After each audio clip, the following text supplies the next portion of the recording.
Now, we've reported on the sanctions being enforced against Russia by other European nations and the US.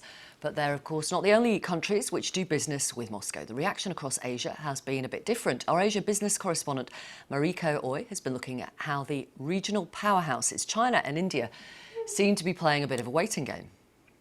In the last 2 weeks, global sanctions on Russia have more than doubled, making it the most sanctioned country in the world. With more than 5,500 actions against it, they dwarfed those imposed on Iran, North Korea and Syria. But only a few countries in Asia have agreed to the punitive measures. For more developed economies like Australia, Japan, South Korea, Singapore and Taiwan, it was a relatively straightforward decision. They've largely followed the Western-led actions against Moscow.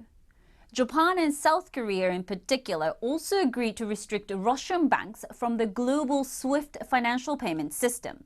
But many in the region are holding back. The countries in orange on this map have refused to join the UN resolution to condemn Russia's invasion of Ukraine. And key among them, China.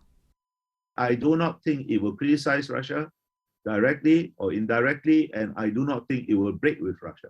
They both share a discomfort with a Western-dominated international order. However, China is much more invested in that order, much more integrated with it than Russia. For Russia, China is its largest trading partner.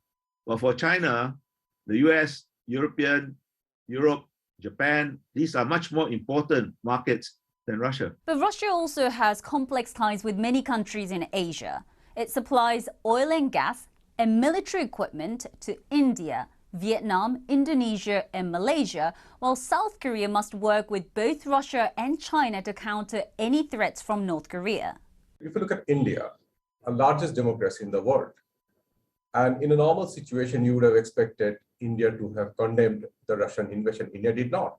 Nations are more driven by their self-owned economic interests than the larger principles we always expect to play a more important role, like a sovereign country, democratically elected government invaded by a bigger neighbor. As India's former ambassador to Russia, Pankaj Saran tweeted, "Whose side is India on? We're on our side." Economies here are no stranger to having to take sides. They've been walking that fine line ever since US-China trade tensions erupted a few years ago. And as experts have pointed out, that may be the only way to survive a clash of giants.